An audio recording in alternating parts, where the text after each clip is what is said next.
que ha venido también para el Congreso Nacional de ADEIP.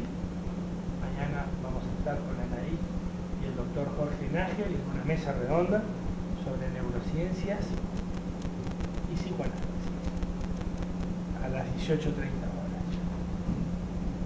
Pero bueno, esta noche tenemos un plato que va a ser servido por nuestro gourmet chef, aunque doctor, Nicolás Cuadra. Muchas gracias a todos. A todos y todas, para no herir susceptibilidades. La verdad que sí es una noche especial. Espero que se haga un lindo intercambio. Esa es la idea. Esto se organizó a través de la Sociedad de Psicosomática y también por la visita de Anaí a Rosario, que es una persona que conocí en el 2010 en París. Estaba haciendo una rotación allá y muy abierta y muy amable, y encontré, digamos, una persona muy interesante y muy querible que incluso llegó hasta Rosario a visitar, un poco por su lugar de trabajo, por su formación, un poco por intereses personales, nació el tema de la charla de hoy, que es un tema muy interesante y que vamos a tratar de pensar entre todos en forma de mesa redonda, de intercambio. Yucari Palmioli es licenciada en Kinesiología y Psiquiatría, también es profe de gimnasia, de pilates, de yoga, con especialización en lo corporal, lo mismo que Débora Abecasis, que nos acompaña, que también es licenciada en música y flautista, o sea, una artista completa. Y Anaí es neuróloga de formación originalmente, doctora en neurociencias y psicoanalista con la formación de la IPA, con un trabajo incluso en Francia y fuera de Francia, supervisora en otros países, una persona que disfruta mucho viajar también. Y coordina en París una asociación que se llama Neurofilóctetes, que a través de ella la conocía a Anaí. Filóctetes era un personaje de la tragedia griega, era un personaje que estaba atacando Troya y tenía un arco. Cuento esto para que se entienda un poco también la idea y el trasfondo de esta charla.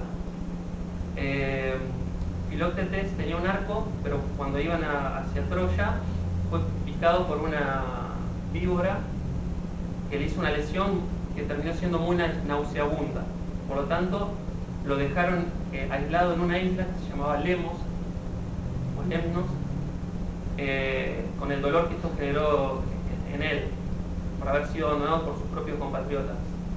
Casandra, que era una profetisa, les dijo que sin el arco de Filóctetes, era un experto arquero, no iban a ganar la guerra en Troya. Muchos creen que es el caballo de Troya el verdadero artífice de la batalla, de ganar esa batalla, pero en verdad fue el arco de Filóctetes. Finalmente un dios le saca el peso de decir porque lo vuelven a buscar a Filóctetes, pero él dice que no va a ir. Luego Dios le quita esa culpa, él le entra en batalla y terminan ganando la guerra. Este nombre Filóctetes se usa primeramente en Nueva York, en la Sociedad de Psicoanálisis de Nueva York, tomado desde esta historia griega hacia un libro que se llama, de un autor que se llama Edmund Wilson, que retoma, actualiza esta historia, el arco como la herida como un arma, la herida física como un trauma psíquico, y el arco como el poder de la creatividad y el poder de autoconocimiento. Cómo esto, a través de la creatividad, puede de alguna manera curarnos de un trauma psíquico.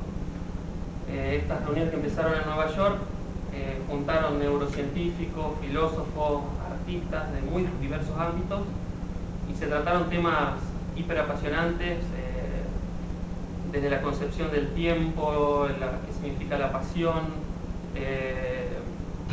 en diferentes áreas de entrecruce de todas estas áreas. Anaí los conoce y empieza en París. Bueno, esto de las asociaciones psicosomáticas son lo que lleva a que hoy hablemos del movimiento en la constitución del psiquismo. Un tema difícil, interesante, por momentos subestimado por el ambiente, si se quiere, académico, científico, pero que quizás hoy, a partir de esta reunión, gente que está implicada desde su trabajo o desde su lugar o que lo ha pensado, Anaí tiene artículos escritos, trabaja en una unidad de Parkinson en París, pacientes que tienen enfermedad de Parkinson, que es un trastorno del movimiento. Vamos a tratar de pensar qué significa esto de la constitución del psiquismo desde el movimiento y cuál es la importancia de este. Bien. Creo que esta fue una introducción. Me gustaría agregar algo más, que bueno, yo soy residente de psiquiatría, quiero contar una breve anécdota quizás como puntapié. Tengo la suerte de trabajar con gente que sufre mucho y poder ayudarlos en algún punto. En el Hospital Agudo Ávila hay pacientes que hace décadas que están incluso viviendo ahí. Y hay uno en particular que, a raíz de que se colocó un aro de básquetbol en el patio del Agudo Ávila, lo conocí personalmente y fue algo magnífico el intercambio que hubo a través del movimiento. Era un paciente contraído por la medicación, por la misma enfermedad, con pasos cortos, y yo con una pelota de básquetbol. Yo juego al básquetbol desde los 4 años, casi lo tengo incorporado, es parte de mi vida.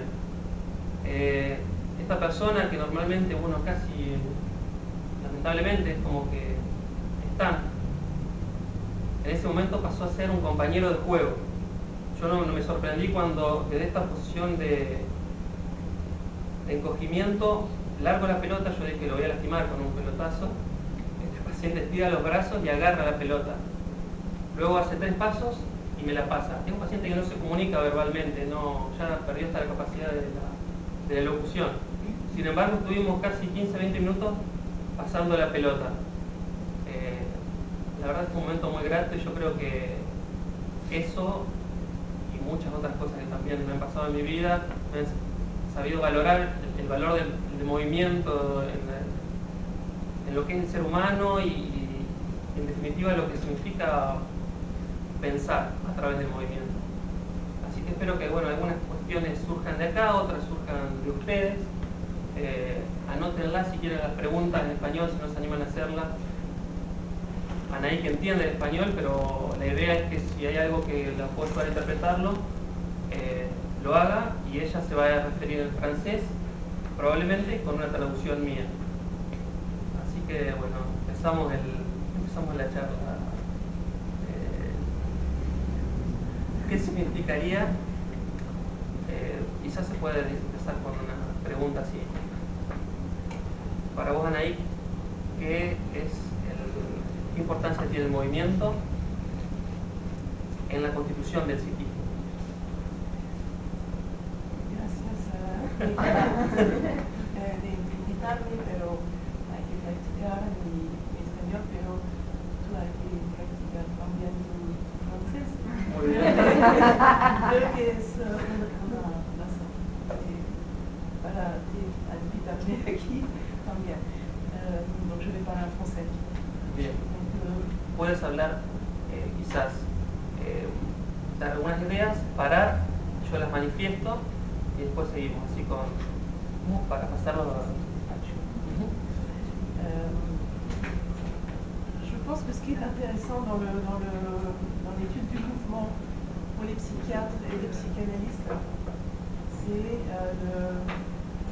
fait que pour l'instant, le mouvement n'a pas eu beaucoup de place dans la psychanalyse et dans les psychothérapies.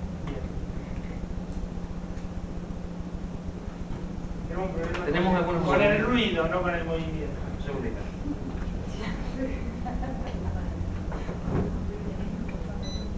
No, en esta sala no. Algo que quiero preguntar algo antes de seguir. ¿Se escucha atrás lo que se está charlando acá? Si no, acá hay Acerquen, hay 5 lugares, 6 lugares más. Hay 6 lugares. Ah, la idea es que estén lo más cerca, que se sientan cómodos. Bien. Bien, está bien, me parece. Je disais que le mouvement n'a pas eu beaucoup de place dans la psychanalyse, si on se place en fonction de la psychanalyse, et spécialement ici peut-être, puisque le mouvement lacanien a une grande place, donc toute la psychanalyse a été organisée autour du langage avec des mots, c'est-à-dire du langage sémantique. Et le mouvement a une place qui est intéressant de discuter, et on voit cette place à travers le développement d'autres thérapies physiques, mais aussi à travers des branches de la psychanalyse, par exemple le jeu, le psychodrame, qui utilisent le mouvement comme moyen de communication sans utiliser le langage. Bien. Anaí comenta que quizás dentro del psicoanálisis, incluso acá en Rosario, con la escuela fuerte lacaniana que yo le comentaba precisamente hoy, que tiene un lugar muy importante en Rosario, que el lenguaje o la lengua tiene quizás primacía o predominancia, y que es muy interesante recuperar o ver dentro del psicoanálisis lo que significa el movimiento, ya sea en las tareas de interpretación o incluso en terapias, como puede ser el psicodrama o el juego. Et puis, il y a aussi toutes les données des neurosciences qui montrent que le langage n'est pas le premier organisateur de la pensée, c'est le thème ici, mais le mouvement à travers à la fois des données comme la mémoire implicite, ou les neurones miroirs peuvent être des choses qui organisent le cerveau et la pensée très petit chez le bébé dans les premiers mois. Y también es muy importante, digamos, el rol que tiene el movimiento en la constitución desde el bebé, en la constitución, digamos, de la mente, desde los primeros meses de vida, a través de los datos que se tienen hoy desde las neurociencias, se puede ver esto, digamos. Bien.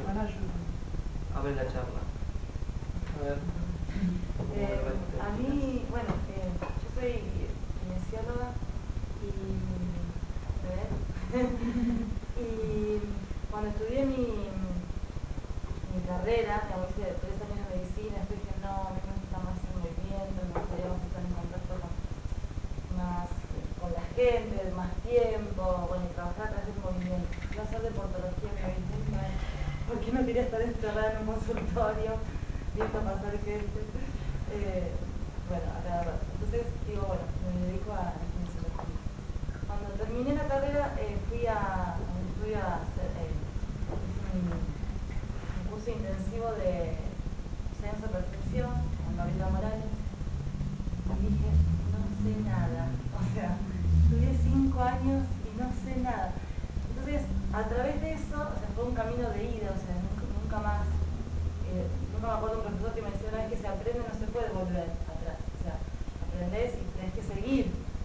Entonces, ahora que ya pasaron 10 años, digo, bueno, como uno, estoy entendiendo a través de mí, siempre voy a hablar de mi experiencia como alumna, digamos, me siento más alumna que terapeuta, cómo aprendo desde el movimiento día a día, en las clases, a conocerme a mí misma, saber nada, el autoconocimiento, y a partir de ahí poder transmitir al otro. Digamos que si uno no lo incorpora, no lo aprende, me parece que el cuerpo es la manera en que uno aprende.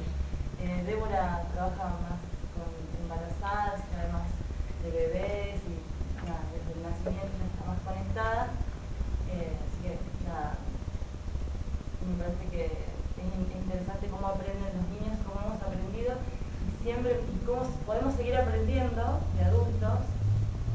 Y siempre mi pregunta es, ¿por qué dejamos de movernos? Siempre, como después se quiere volver sobre ese tema, es la pregunta de por qué no nos movemos, por qué nos cuesta tanto hacer actividad, lo que sea, que nos guste. falta que traduzca un poco lo que dijo.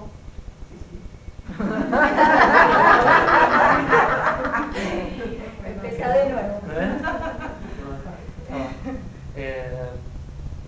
Elle a commenté que depuis qu'elle a commencé la carrière de... Ah oui, oui. Ya comprendo, no hace falta eso. Bueno, no, yo me pasó un poco lo mismo que a Yuquerí. También encontré en las clases de senso-percepción un lugar para entender el movimiento, que siempre había estado en mí de chiquitita, pero empezar a entenderlo, a comprenderlo, a ponerte en el lugar de investigar, y mucho después de enseñar, ¿no? Y nosotras estamos haciendo una formación con Enrique Pisani, que es un profesor de educación física argentino que está en Bélgica, que se llama Fundamentos del Movimiento Humano. Y estamos así como muy... Él llega esta noche, tenemos ahora nuestro segundo módulo, estos días de formación. Y cuando Anaí mencionó esto desde que el bebé nace, a través del movimiento, digamos, lo único que el bebé sabe hacer desde que empieza a estar en la panza ya como bebé, es moverse, ¿no? Y es movido también. Cuando su mamá se mueve, es movido. O sea que es algo que está desde el primer instante. Y ella decía la importancia del movimiento en la constitución del sujeto desde el bebé, ¿no? Y bueno, estas escuelas, 2 escuelas que Enrique estudió, justamente vuelven a los patrones básicos de movimiento, patrones del desarrollo de la persona desde que nace, pero también de la evolución de la especie, ¿no? De las especies. Entonces, son paralelos, ¿no? Los patrones del bebito desde que nace, que primero se arrastra, después empieza a empujar con sus brazos, a usar las palancas, gatea, primero no sabe avanzar y se empuja y va para atrás, pero después logra, digamos. Si el bebé está en libertad de movimiento, si se lo deja en el suelo, él va probando y va pasando hasta que se pone de pie por todos estos patrones. Lo mismo que cuando fuimos peces, anfibios, etc. Y entonces, nada, nosotros nos sentimos cerca de todos estos temas desde ese lugar. Y lo que comprobamos como alumnas de esta formación es que cuando los adultos, las personas adultas, volvemos a experimentar estos patrones de movimiento, sentimos mucho placer y mucha sensación de salud, entre comillas, ¿no? Como que, por ejemplo, el primero es la respiración, ¿no? La respiración que también es lo primero que aprendemos, es un aprendizaje muy veloz que se hace en un instante cuando nacemos y empezamos a respirar, que hasta ahora no lo habíamos hecho, ¿no? Y él dice que la respiración es el ser. Es una metáfora, pero como que es lo primero que aprendemos. Así que nosotros acompañamos desde ese lugar, ¿no? Y con nuestros alumnos tratamos de que ellos no pierdan esas posibilidades de movimiento. Muy rico todo lo que uno puede hacer, simplemente volviendo a esos patrones.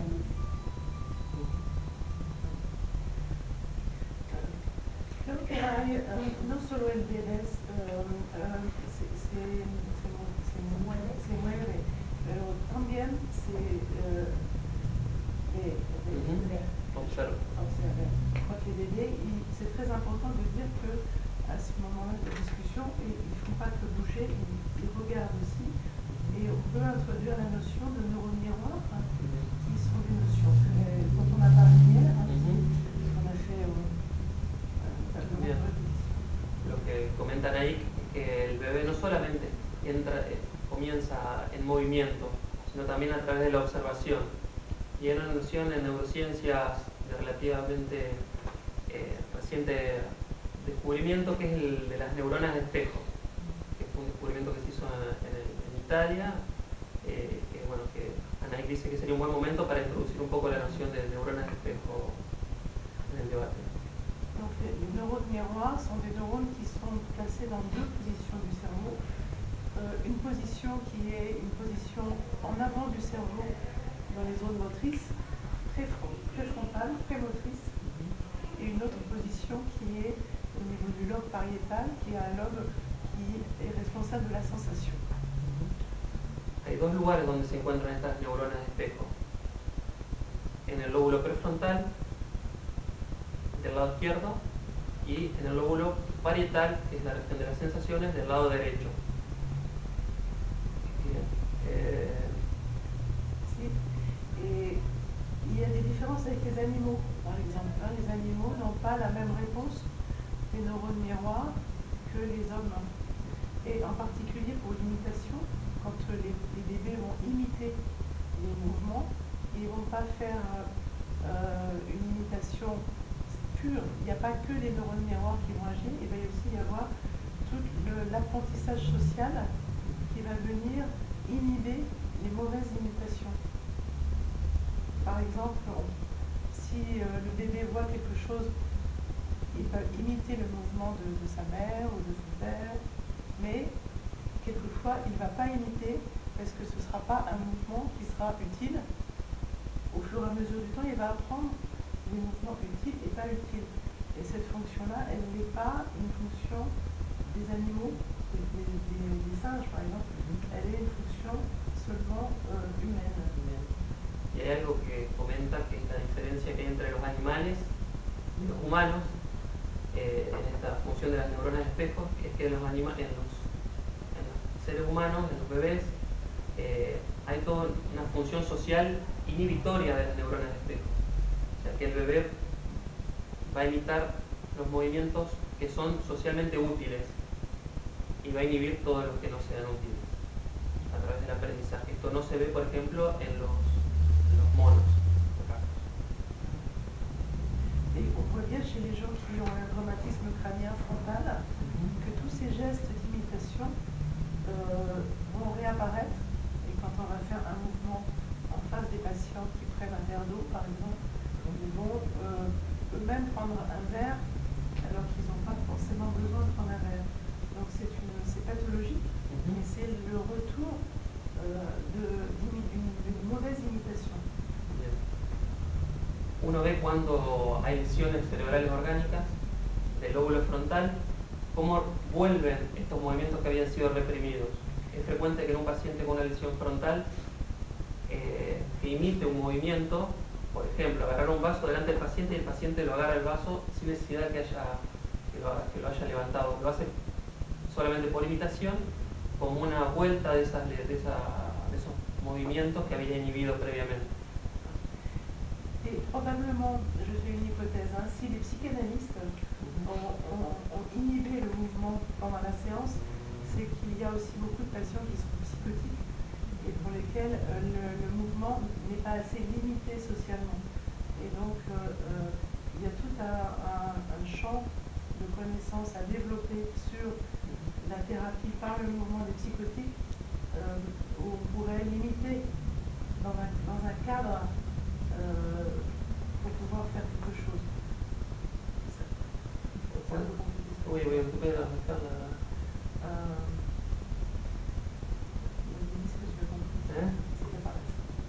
Bien, ella tiene una hipótesis en relación a los pacientes psicóticos que tiene que ver con la cuestión de los movimientos que están limitados y que se podrían, si yo no comprendí mal, reeducar o a través de la limitación.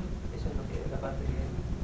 Ce que je voulais dire, c'est que les thérapies qui utilisent le mouvement n'ont pas forcément un cadre suffisamment fixe pour bien traiter les psychotiques. Bien. Et que la psychanalyse a limité complètement cette possibilité.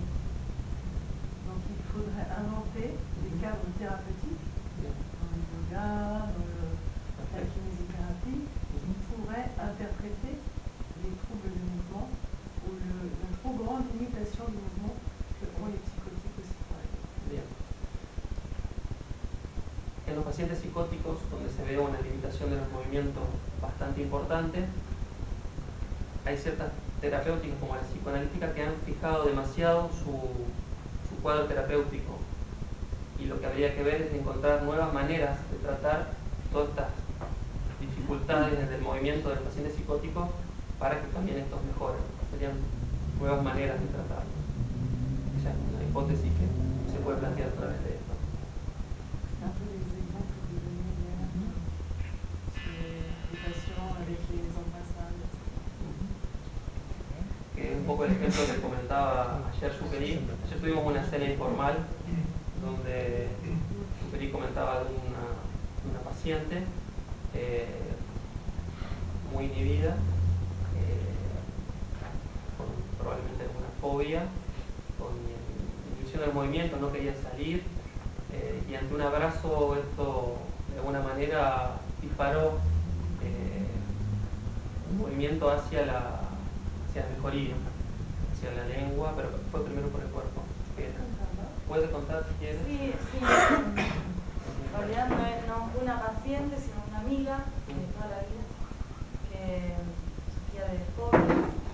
Y yo venía como trabajando esto de lo corporal y vivenciando esto de que toda la información que tenemos en la cabeza, en algún momento hay que bajarla al cuerpo para que salga, ¿no? Porque es nuestra manera de materializar. Una vez en una formación el docente dice una emoción uno no puede agarrarla, manipularla, cambiarla, porque no es algo que no es tangible, pero sí podemos elegir a través del cuerpo qué hacer o qué comer. Era un curso de alimentación depurativa, entonces decía que la alimentación tenía mucho que ver con las emociones. Entonces, yo lo trasladé lo mismo al cuerpo, al movimiento, digamos, uno a veces en un estado de fobia, donde la mente entra en un laberinto. No soy psicólogo, así que disculpen los términos que puedo llegar a usar, pero es muy difícil solucionarlo a través de la mente, digamos. Cuando te bloqueas, digamos, y es un laberinto realmente, no puedes salir. Entonces, yo digo, bueno, canalizarlo a través del cuerpo. Siempre voy a lo simple, digamos, siempre le digo a alguna amiga, si me dice, estoy mal, bueno, si estás mal, ponete música, bailar y vas a estar bien, digamos, como que es muy simple, no hay que buscar técnicas tan complejas o tan sofisticadas, digamos, si querés estar bien, hace algo para estar bien, no sé, bailar, saltar, correr, caminar, abrazar a alguien. Entonces, esta amiga mía que tenía fobia y, bueno, todo un sistema familiar de mucha rigidez y bastante complejo. Digo, llamame cuando quieras si te sentís mal. Bueno, me llamó la mamá, me dice, está encerrada en la habitación, así que si puedes venir. Estaba en el dormitorio de los padres, acostada en la cama, a oscuras, todo cerrado, con las manos acá y con los ojos así. Entonces entré, cierro la puerta para generar una intimidad y digo, bueno, yo hablaba muy despacito, vamos a tratar de que te puedas reincorporar, yo te voy a ayudar, sentate y abrazame. Y era una cosa que no podía, yo lo primero que pensé es, digamos, no quiero recibir más información, o sea, tapándose el plexo solar, con los ojos cerrados, o sea, basta de estímulos, basta de ruidos, basta de información, porque ya tengo demasiado. Entonces dije, bueno, abrazame. Digo, no, nada, se cuenta que estás sola. Empezamos a usar mi cuerpo para, nada, hacer fuerza, digamos, soltar.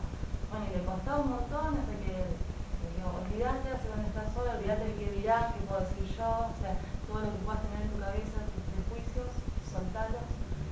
Y bueno, me empezó a abrazar cada vez más fuerte y empezó a llorar, ¿no? Pero le costaba, ¿no? Y yo digo, bien, tranquila. Empezó a llorar y se aflojó completamente, y una vez que se aflojó, abrió los ojos, pude levantar la persiana y me empezó a contar qué sentía, qué le pasaba, por qué, no sabe de dónde, si es. Lo que yo, digamos, llegué a la conclusión de que uno puede bajar al cuerpo y a través del cuerpo trabajar las emociones. Digamos, para mí, digamos, mi teoría, es la única manera es materializar eso, de que vos lo puedas entender, que te puedas conocer. Si te está por agarrar algo, si ya sentís que se te cierra el estómago, si empezás bueno, hace algo con tu cuerpo, pegarle una almohada, abraza a alguien, salir a correr, poner música. Es una manera que yo entiendo y que yo también experimenté conmigo misma de bajar esas emociones, la ira, no sé, miles de emociones negativas que tenemos los seres humanos. Et on voit bien en vous entendant que en fait, le mouvement fait participer l'autre d'une façon plus intime que le langage. Et peut-être ce qui manque aux thérapies corporelles, c'est la possibilité pour le thérapeute de donner une signification avec des mots. Peut-être seulement pour vous, d'ailleurs, c'est-à-dire que vous pensiez qu'est-ce que ça peut représenter pour vous, ce type de mouvement. On voit bien que le mouvement, là, il est très proche et que le langage, il pourrait peut-être servir à mettre de la distance dans ce mouvement. Et à limiter aussi peut-être ce que le patient dit, parce que votre ami dit, qui sort à flot. Mais peut-être il y a une nécessité de le maintenir de façon plus... que ça ne déborde pas trop. Parce qu'après, il risque d'être déprimé en fait. Donc il y a peut-être une interaction entre la psychanalyse qui donne une signification et les thérapies corporelles qui ne donnent pas de signification mais qui quelquefois laissent échapper les mots traumatiques de façon peut-être importante ou trop importante. Lo que comentaban ahí es que muchas veces el cuerpo, el movimiento tiene una relación mucho más íntima y una representación mucho más íntima que las palabras. Y que quizás es muy importante poder incorporar esto como analista, de poder tomar una distancia gracias a las palabras y no permitir que esto que exploró a través del cuerpo desborde al paciente, porque correría el riesgo de deprimirse. O sea, uno puede interpretar desde el movimiento, pero a través de las palabras. Sí, en realidad para ella fue el puntapié para empezar a hacer algo, a moverse. Me parece que de todas maneras nosotros con Débora trabajamos desde la conciencia corporal, como que es mucho más valioso trabajar conscientemente con el cuerpo, porque vemos por todos lados, ella va al gimnasio y la gente, nada, todos, yo también lo he hecho, correr y mirar un televisor, o sea, como que no vamos a la sensación, estamos como siempre mirando en la afuera, siempre también desde lo emocional cargamos en otros y siempre la culpa la tiene el otro y siempre afuera, como que todo viene de afuera y en realidad nosotros generamos nuestra realidad. Entonces esto del movimiento consciente me parece a mí súper importante, porque no es lo mismo moverse, estar hablando, que obviamente el movimiento consciente después hace que es un entrenamiento y hace que se haga automático, digamos, uno va por la vida sintiendo, o sea, realmente te empezás a conocer, decir, bueno, dónde tengo la cabeza, dónde está la pelvis, cómo están los hombros. Entonces nunca me voy a olvidar de Gabriela Morales, que dijo que ella decía que uno expresa con el cuerpo la emoción, y dice, pídale a alguien que esté así, que se ponga triste. Entonces, claro, esto del autoconocimiento y de lo corporal, Por ahí, para relacionar también con lo que decían ahí, quizás la tarea del analista ayudaría al paciente a tomar conciencia del cuerpo a través de la interpretación, claro. quizás no simultánea o diferida, o a través de la actitud del mismo analista con su propio cuerpo. Claro, por eso yo aclaré que era una amiga, porque no era una paciente. ¿Puedo decir una cosa? Y lo voy diciendo despacito. Y me gustaría ser lo más preciso y breve posible. Yo entiendo que el lenguaje también es corporal. Ella entiende el español. Que también el lenguaje es corporal. Y me asiento en la interpretación de los sueños, en el modelo de representación cosa y palabra. Hay un traslado de las imágenes, la emoción a la palabra. El problema, me parece, y esto me interesa la opinión de ella como analista, el problema me parece que puede confundirnos es la supuesta tradición que opone el racionalismo al empirismo, a la experiencia concreta a la palabra, en la suposición de que la palabra no es también una experiencia que tiene algún elemento corporal tangible y fuertemente dotado, que no es una cosa, un mundo diferente. De repente podemos pensar, y acá termino esta intervención para darle lugar a ella. Freud pensó en la reacción, ¿verdad? La terapia catártica, la expresión elemental de las emociones, que por otra parte son siempre corporales, es imposible que el cuerpo no participe en ellas, también, ¿no? Pero después trató de ver si podía hacer un link entre la palabra y la cosa, entre la palabra y los complejos básicos. Por eso yo soy un fuerte defensor de la teoría del lenguaje que está implícita en el trabajo de Freud de las afasias y la interpretación de los sueños. Porque por veces confundimos, ¿qué estamos hablando cuando hablamos del lenguaje? Como si fuera una cosa que no es corporal. Por ahí, a lo mejor lo que estamos hablando es de un lenguaje vacío o desconectado de las primeras experiencias. Quería hacer esa aportación, no sé.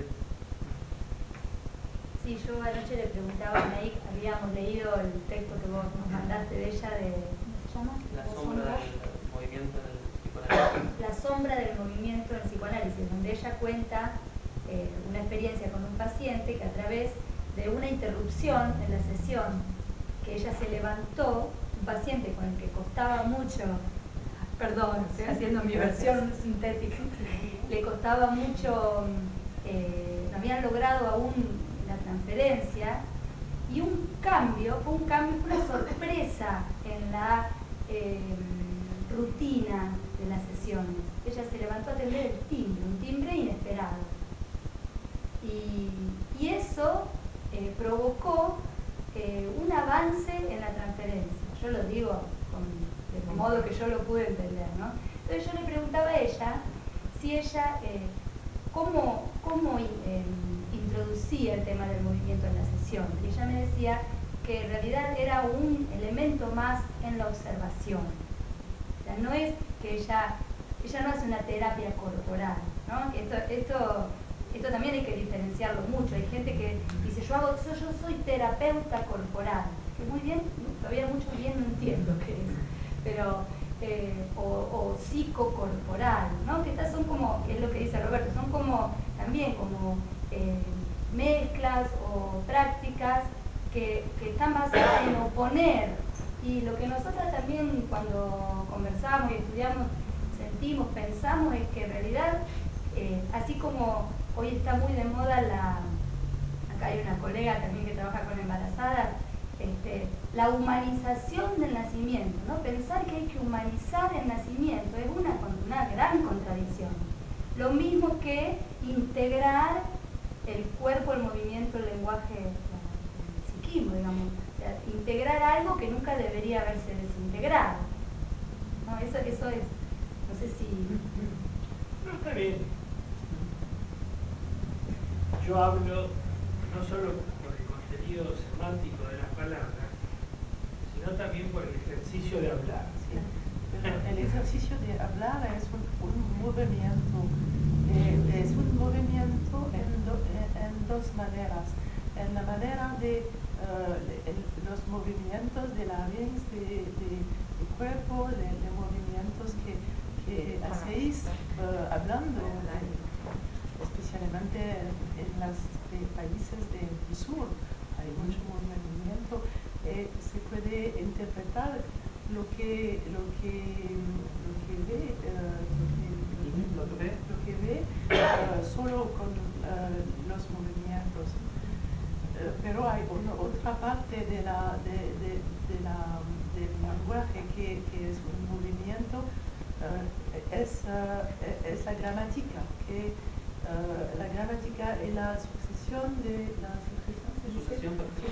de las palabras en las frases, es algo que se puede considerar como un tipo de movimiento en la frase, el movimiento de la frase, que es relato a la memoria implícita.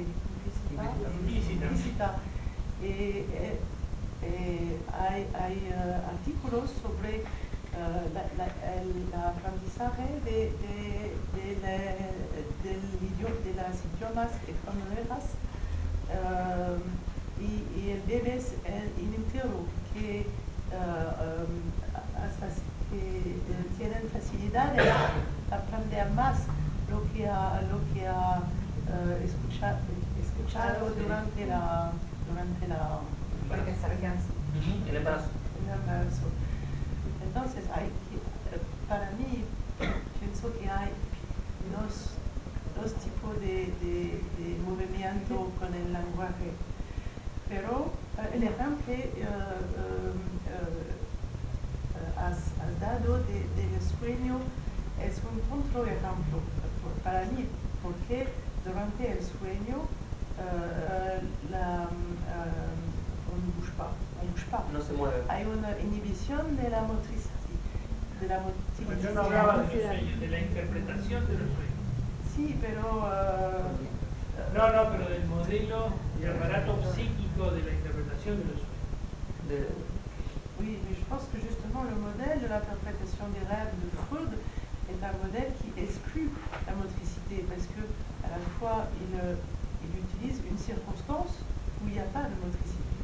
Utiliza pas une circunstancia que... Sí, dice que el modelo que utiliza Freud en ese libro, en la interpretación del sueño, es un modelo que no tiene movimiento, o sea, que evidentemente dentro de la ausencia del movimiento toma la interpretación. Bien, estás. Parece que son dos cosas distintas. El modelo del polo motor, del polo perceptual, las huellas mnémicas, es después usado, por lo que nosotros conocemos, de que en el sueño hay una clausura motora. Yo me refiero al modelo del aparato psíquico de la interpretación de los sueños. O sea, no hablo de sueños, sino del modelo de representación cosa, palabra, identidad, de percepción y de pensamiento. Una cosa que es muy clara, que no tiene nada que ver con la inhibición motora del sueño.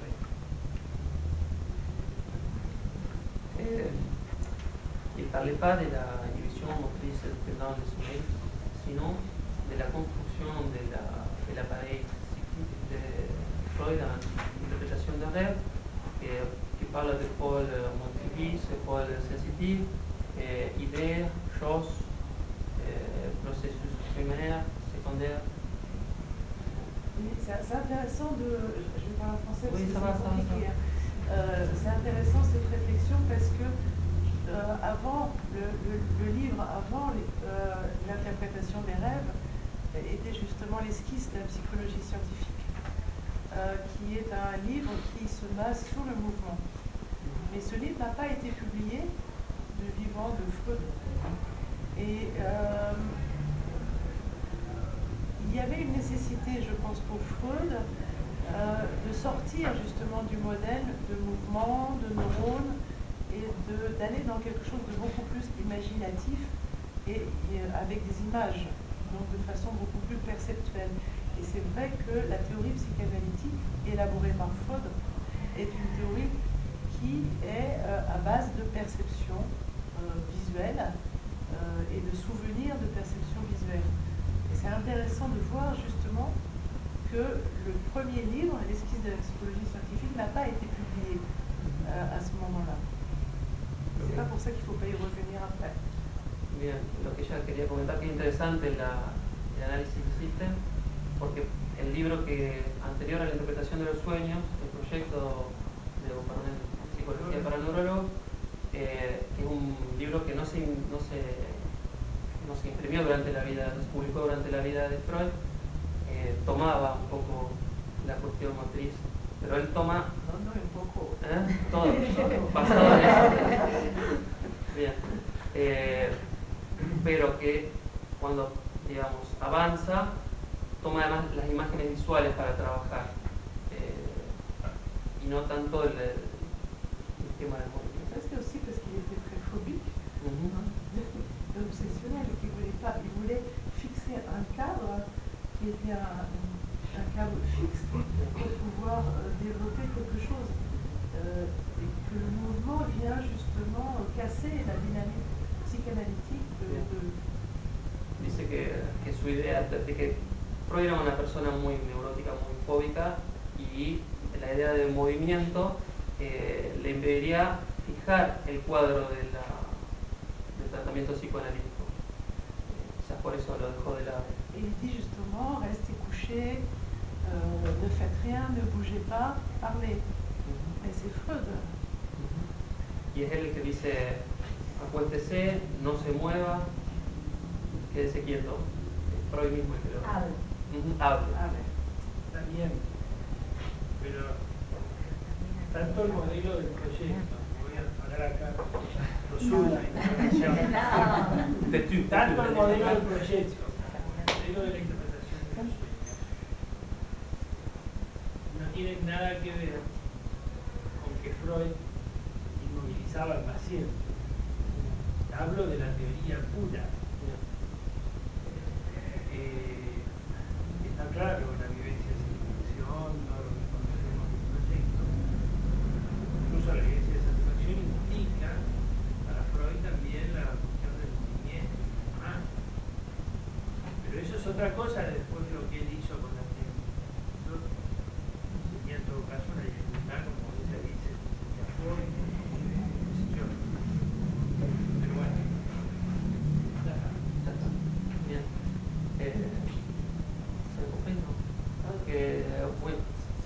Oui, Freud. C'est vrai que je fais des supervisions quelquefois pour des étudiants chinois. Supervisa pacientes psicoanalistas chinos a veces. Et ils ont des problèmes de cadre. Ils ont des problèmes de cadre. Ça veut dire qu'ils tolèrent beaucoup les mouvements des patients et ils se font agresser parce qu'ils n'ont pas assez de cadre. Dice que toleran demasiada flexibilidad en el cuadro psicoanalítico y muchas veces son agredidos por los pacientes porque no lo encuadran de una manera rígida. La gimnasia china es milenaria. Son muy flexibles. Alors on peut discuter de la mobilité et de l'immobilité. L'immobilité en soi est aussi quelque chose qui a à voir avec le mouvement. Pourquoi est-ce qu'on fixe le cadre immobile et comment est-ce qu'on peut interpréter les ruptures de cadre dans l'analyse? Je pense qu'on peut le faire. Se podría analizar, romper este cuadro psicoanalítico utilizando el movimiento, y es lo que ella de alguna manera apoya. Mais c'est pas une règle de rompre le cadre analytique. No como una regla, sino como una herramienta más. Mais par contre, le fait de dire rester tranquille, c'est justement tenir compte de la motricité. Un développement de la pensée aussi. Claro, y lo que subraya también que el hecho de decirle al paciente quédese quieto incluye también al movimiento, por la ausencia de este, en el tratamiento psicoanalítico. Claro, estar quieto es un movimiento.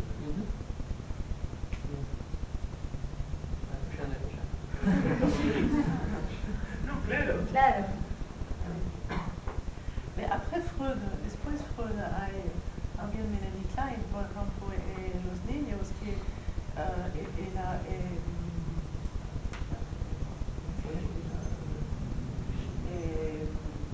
tous les développements sur sobre el juego, sí, de Melanie Klein. y Winnicott, que utilizan los juegos y utilizan los movimientos de los niños. Es un Es un desarrollo del pensamiento muy fixado de Freud, que se fixó sobre las percepciones. ¿Se entendió? Bueno, Otra cosa, vous avez mentionné la réaction dans la théorie psychanalytique de Freud, il y a la perlaboration. Et je pense que la perlaboration est la façon justement d'utiliser la répétition dans ce qu'on ressent, mais éventuellement de les actions, dans les mouvements, qui peuvent être thérapeutiques. Hein, la perlaboration comme recommencement de mouvements, d'action à l'extérieur de la séance. Bien. Ça tient compte du mouvement des patients. Habla también del desarrollo de la perlaboración, incorpora el movimiento también dentro del cuadro de tratamiento psicoanalítico. Je ne sais pas si tout le monde est familier avec ça. Calculo que no, de la perlaboración, si todo el mundo está familiarizado con Probablemente el... working through en inglés, perelaboración en francés, perelaboración. El trabajo del psiquismo. Ella dice que incluye el movimiento, claro. ¿No? Sí, exactamente. Et le patient dont vous parliez, qui est un patient que j'ai décrit dans un article, est un patient qui avait eu un traumatisme d'exil, un patient iranien qui avait été pourchassé en Iran et qui était venu en France. Et donc il avait une pathologie traumatique très importante et dont il ne pouvait pas parler. Mais à un moment donné, dans la séance, il y a eu quelque chose qui s'est passé, la sonnette de mon cabinet s'est entendue et là il s'est levé. Et moi j'ai eu peur de son mouvement. Et on a pu élaborer après en quoi est-ce qu'il m'avait fait peur par son mouvement. Creo que está retomando sobre el paciente que había comenzado a contar Débora. Es un paciente que tuvo NAIC de origen iraní, perseguido políticamente, con un trauma del exilio muy importante, y que en el momento en el que suena el timbre durante la sesión, él se levanta y ella se asusta. Y este miedo que le generó a ella también se trabajó durante la sesión. Un ida y vuelta. C'est ce qu'on disait hier à propos de ton ami qui t'a enserré comme ça. Et qu'est-ce que le mouvement, en fait, ce qui me semble intéressant, lo que mi parece interesante es saber lo que siente, lo que la analista siente durante el movimiento. No interpreta el movimiento. El sentimiento del movimiento. Pero el sentimiento del analista con este movimiento, si hay un miedo, si hay una fobia, si hay una empatía, interpretarse el contratransferencia durante el movimiento del paciente. Porque es una comunicación que no es verbal por el paciente, pero que hay que ser verbal. Hay que transformar el verbal por el analista en el contratransferencia, porque creo que es un signo de contratransferencia que por esencia es inconsciente, pero hay que tomarlo y poner a la conciencia, poner la percepción del movimiento del paciente. Perfecto, sí, sí. ¿Puede traducir? No, creo que sí, se entendió.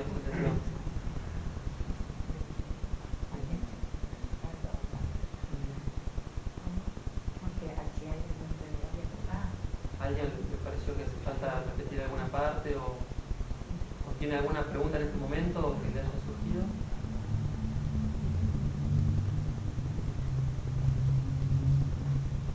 Comento algo también. Hay una cuestión que vi cuando hice mi experiencia en Francia, era un servicio de neurología. Yo creo que eso también tiene su importancia. La presencia del kinesiólogo en la sala para la recuperación de los pacientes neurológicos, incluso para la comunicación, eran incluso los que primero se dan cuenta de ciertos síntomas que estaban presentando el paciente, o que si estaban complicados, si estaban con insuficiencia respiratoria, por la presencia que tenían dentro del hospital y dentro de la salud mental, por lo menos en ese hospital. No sé si es así en todo Francia, pero acá eso no se ve. Incluso en los hospitales públicos, pacientes los tenemos acostados, inmóviles durante mucho tiempo, y las recuperaciones se hacen muchísimo más difíciles. No solamente... Ella acaba de renunciar a su trabajo. Bien. Porque no puede trabajar. No hay lugar para trabajar. No sé qué opinión tienen sobre, tanto ustedes como Anaí, la importancia de la recuperación de las enfermedades, o sea, desde el momento de la enfermedad a través del movimiento también. ¿Qué importancia y por qué no se jerarquiza desde la salud pública? ¿Querés contar tu experiencia? Mira, no sé si te voy a responder, pero mi opinión y mi experiencia es, digamos, a mí no me gusta dividir esto de hablar de pacientes y terapeutas como cosas que son separadas, porque como kinesióloga me pasa que los pacientes vienen y dicen: toma mi cuerpo, sea cualquier problema que tenga, ¿no? Y solucionarme lo que tengo, porque no sé qué me pasó. Entonces, mi trabajo arduo, de hecho me ha costado renuncias, es que a través de la conciencia corporal la persona se puede hacer cargo, no con culpa, sino con responsabilidad. Bueno, ¿por qué llegaste hasta acá? No porque yo se lo diga, digamos, yo solamente, nosotros no enseñamos nada, ¿no? Somos mediadoras, digamos, damos herramientas a las personas para que ellos hagan su propio camino, ¿no? Porque si yo me creo que como terapeuta hago algo, genero algo en el otro, a mí me parece que estoy equivocada, ¿no? Y yo aprendo mucho también. Entonces, me parece que falta eso es lo que, esa, no sé, transferencia, contraste, no sé cómo es el nombre, pero ese diálogo de como que está instalado que el profesional es el que sabe y el paciente o el alumno es el que no sabe.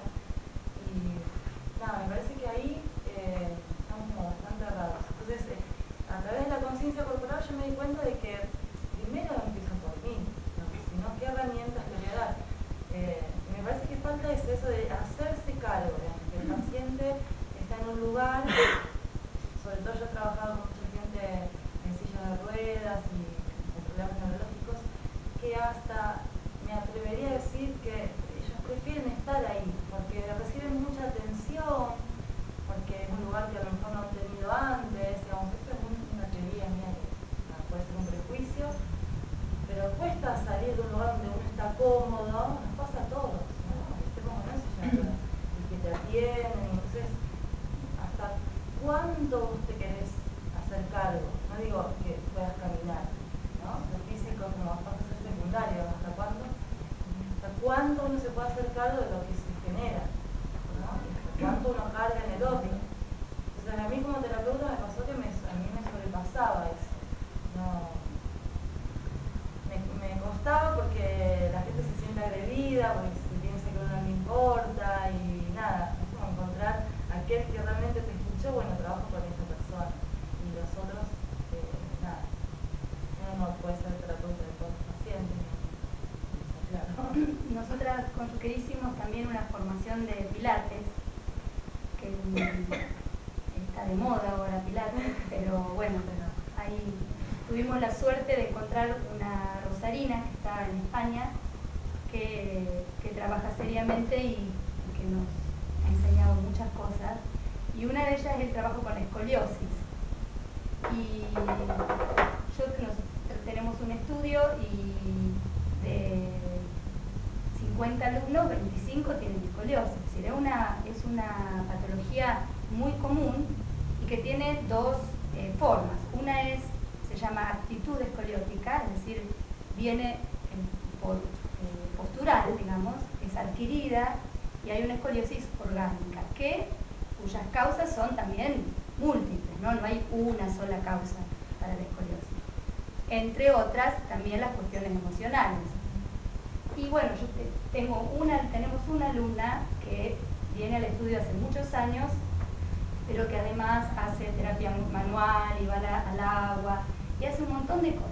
Y está muy mal de la escoliosis, porque con los años es una desviación de la columna que puede traer problemas a los órganos y mucho dolor, porque hay músculos que están muy acortados, muy apretados, y otros que están muy débiles, porque la columna, que tiene que estar en el centro del cuerpo, se desvía de distintas maneras, no hay una sola manera, y entonces los músculos hacia donde la columna se va tienen que hacer un esfuerzo grande para que no nos caigamos al suelo. Entonces empieza a haber un montón de desórdenes en el cuerpo. Y ella está muy preocupada porque se siente muy mal y se ve muy mal cuando se mira, porque está inclinada, porque se rota la pelvis, las vértebras también rotan. Entonces, bueno, después de mucho tiempo me pidió un tratamiento individual, que yo alguna vez le había sugerido, pero ella nunca enganchó, nunca agarró. Y ahora empezó. Tuvimos una sola clase, donde le hice los test, que nos enseñaron. Y entonces yo le explico que para notar algún cambio tiene que trabajar todos los días, porque si ella trabaja todos los días, con algunos ejercicios que puede hacer sola, en un año recién ella va a notar algún cambio. Pero si trabaja 2 veces por semana, le va a llevar 3 años.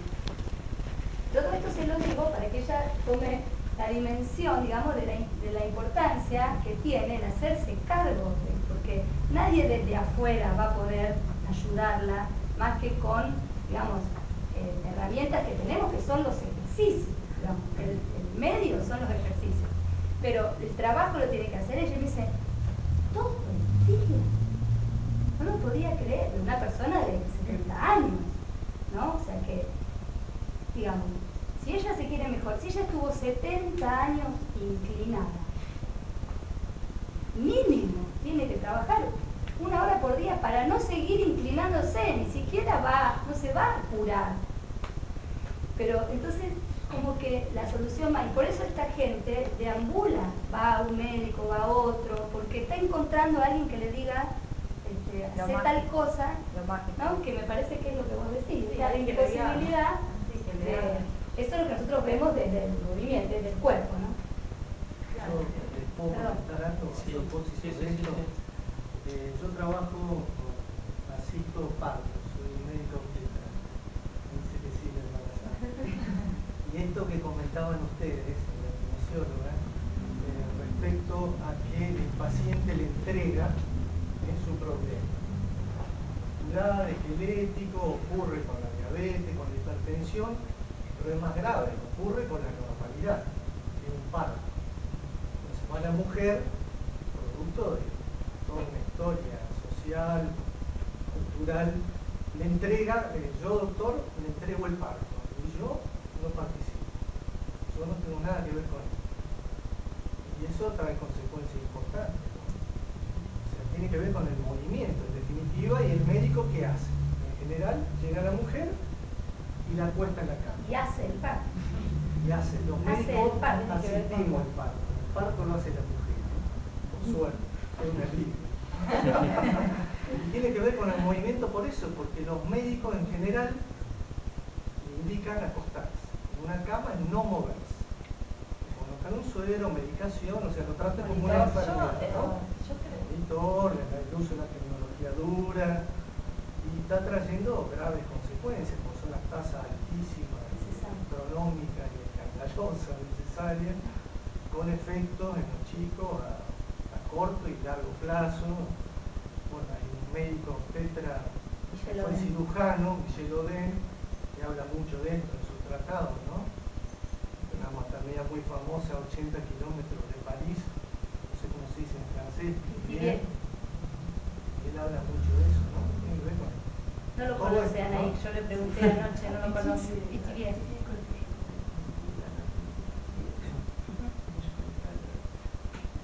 C'est intéressant parce que moi je travaille beaucoup avec yo estoy trabajando mucho con las pacientes que tienen un Parkinson. Es el teórica idea que qué hace el movimiento sobre el pensamiento. Es decir, que qu'est-ce que fait, je vais parler en français, ¿Qué hace el movimiento? qu'est-ce que le problème de mouvement, la paralysie, la kinésie, qu'est-ce que la paralysie, ¿Qué hace la parálisis? La kinesia, sobre el moral, sobre el humor, sobre el humor, sobre el ánimo, ¿qué hacen los trastornos de movimiento sobre el pensamiento? pas seulement sur la personne, no solo sobre la persona, pero también sobre nosotros. Me recuerdo un momentito con un colega que es URL, otorrino. Sí, otorrino. Estábamos viendo, examinando los pacientes con Parkinson y no estaba acostumbrado a este tipo de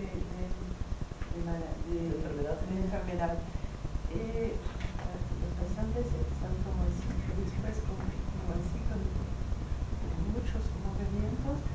Mi colega está muy ansioso, así. Entonces, el movimiento des autres provoque quelque chose et se provoque aussi à l'intérieur de soi des sentiments. Los movimientos de la paciente provocaban en este otorrino sorpresa, angustia, ansiedad porque no estaba acostumbrado. Entonces ella dice, los movimientos de uno provocan en el otro sentimientos. Et de la même façon, en France, on a constaté, je travaille avec un kinésithérapeute et avec les Parkinsoniens, et on constate, ça fait 6 mois que je fais ce travail, que les patients, ils vont voir le kiné seulement pour les massages. Et pas du tout pour faire la marche et pour courir. Et ils n'ont pas la conscience de eux-mêmes qui peuvent bouger. Que 6 meses en que en el servicio de Parkinson trabaja con kinesioterapeuta y se dan cuenta que la mayoría de los pacientes concurren a la kinesioterapeuta para recibir el masaje. El afecto. El afecto o la atención, digamos, como cuerpo pasivo. Pero para nosotros no es útil hacer masaje para Parkinson. Es un placer, quizás, pero también es un placer estar sobre una tapis de marcha. ¿Cómo se dice? La cinta de marcha. Sí, sí, más rápido que pueden. 20 minutos y después 30 minutos, más y más. El placer va a venir después, con el movimiento y la imagen de su cuerpo también.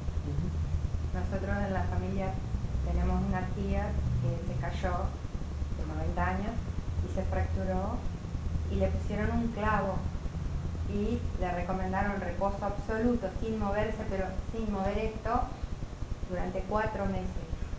De estar lúcida, perfecta, iba al banco, por eso digo todo, a no conocer, perdió el habla, perdió memoria, perdió todo, era vegetal. Y cuando se recupera, creíamos que era, porque cerraba los ojos, no hablaba, creíamos que era una depresión terrible.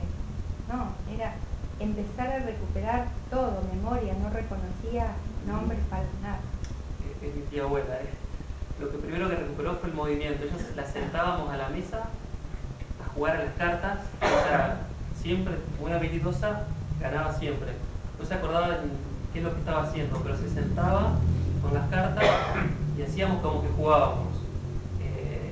Esos fueron los primeros pasos. A partir de ahí empezó a recuperar, digamos, qué significaba, qué era lo que estaba haciendo. Pero primero fue el movimiento, agarrar las cartas, yo de Knight, yo de tabla. Y recuperó todo ahora. O sea, tiene 92, lúcida, recuerda, hace todo.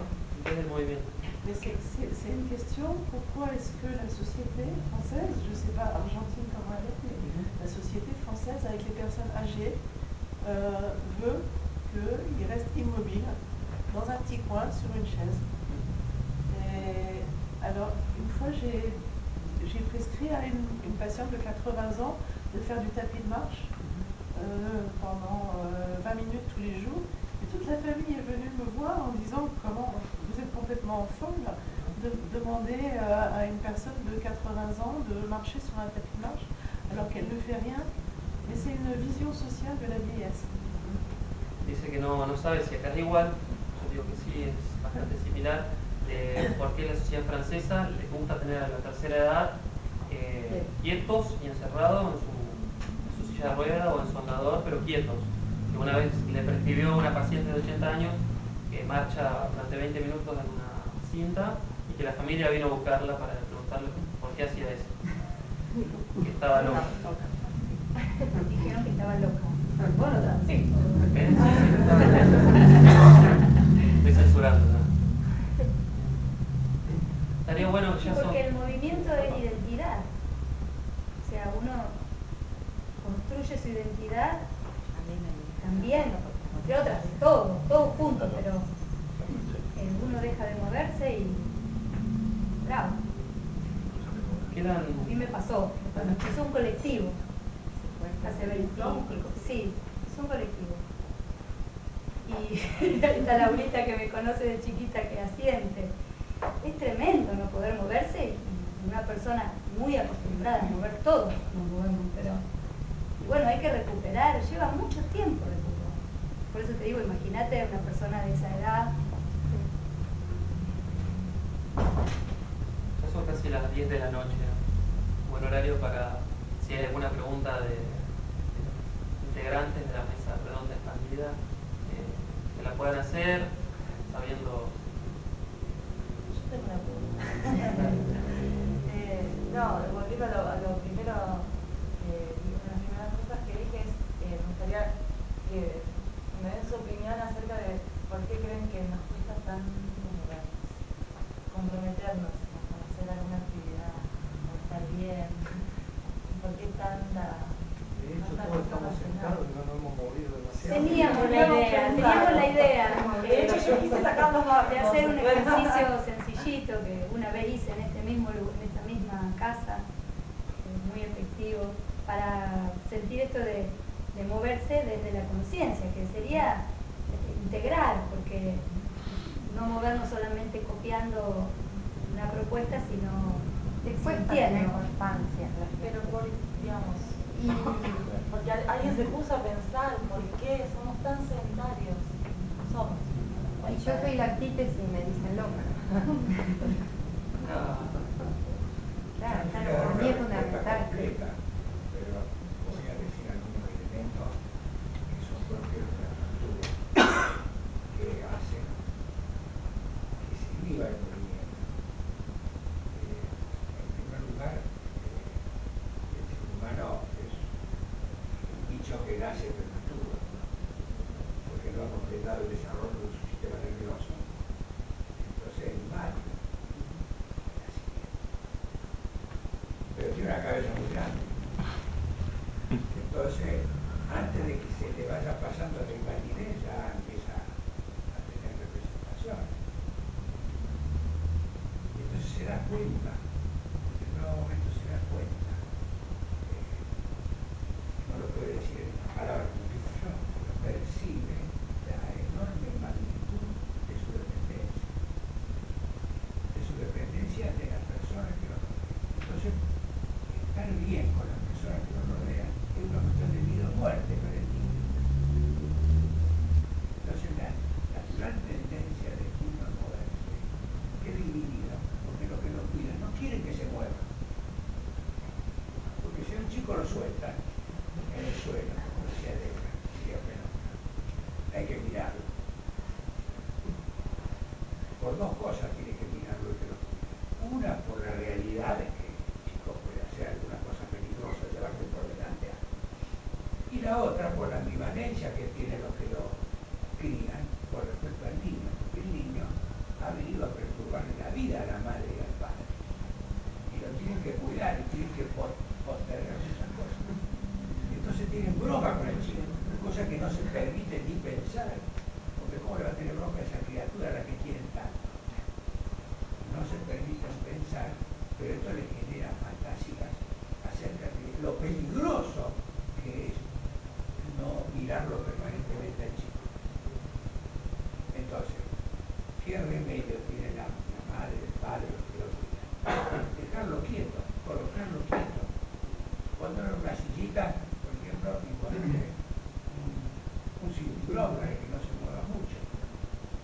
Y eso sigue pasando después. Y el chico primero se revela, pero la cara que ponen los que no lo ven, se mueve mucho, lo inhibe de moverse.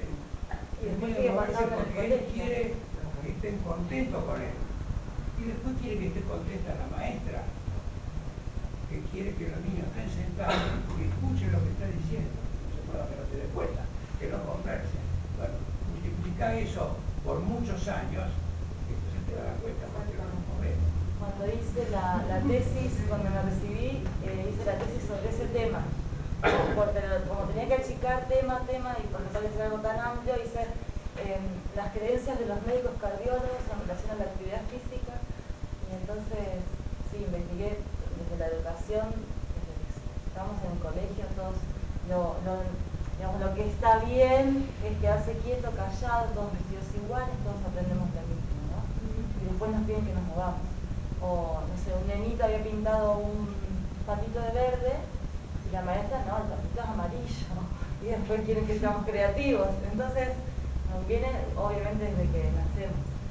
Y me parece que para cerrar, cuando hacía las entrevistas a los cardiólogos, bueno, ¿cuáles son los factores de riesgo? ¿Qué le sugiere usted a sus pacientes? Eran 8 preguntas. Y la última pregunta era, ¿y usted hace lo que le dice a sus pacientes que haga? Porque en realidad, y no, porque no, bueno, 10.000 respuestas y 10.000 excusas, pero en realidad yo creo que no nos creemos entre nosotros porque no somos testimonio. O sea, el ser testimonio es ser, hacer y decir en un solo acto. Digamos, lo que yo te digo que hagas, digamos, que vos lo hagas no porque yo te lo digo, sino porque vos me creas, porque me ves a mí que si lo hago estoy mejor. Digamos, eso pasa con los padres, con los terapeutas en general. Yo soy maestra de música en una escuela primaria también. Y bueno, cuesta mucho, ¿cómo se dice? Engancharlos a los chicos en la actividad. Entonces todo el tiempo también Enrique Pisani nos enseña que cuando algo no funciona en la práctica hay que hacer un cambio. Que no importa que no funcione el cambio, pero hay que hacer algo, uno tiene que hacer algo. Entonces el otro día digo, bueno, si bien la música y el movimiento está muy relacionado en la práctica, una clase de música en la escuela, por ahí no podés hacer lo que se hace en un grupo pequeño. Entonces digo, bueno, párense, córranse, y lo escribí en el pizarrón, no se los dije. Porque el cambio también era, en vez de decirle, cállense, préstenme atención o retarlos, digo, bueno, voy a cambiar todo. Entonces se los fui escribiendo en el pizarrón los pasos que tenían que seguir. Entonces uno, bueno, silencio, pararse al lado del banco, correrlas, porque además otra cosa, ahora esas mochilas que llevan enormes, con unos palos que salen para arriba, entonces ellos están sentados y se levantan y se chocan con las mochilas. Entonces, correr las mochilas de los pasillos. Bueno, todo eso, y hice algunos movimientos sencillos que los tomaron bien. Yo pensé si iban a reír, que me iban a burlar, pero bien, porque bueno, ya nos conocemos. Entonces hicimos simplemente bajar así, ¿no? Rodar la columna hacia abajo y mover un poco los brazos. 8 años. Y un nene se levanta de abajo, se pone la mano y dice, Señor, ¿cómo me gustaría tener otra espalda? 8 años.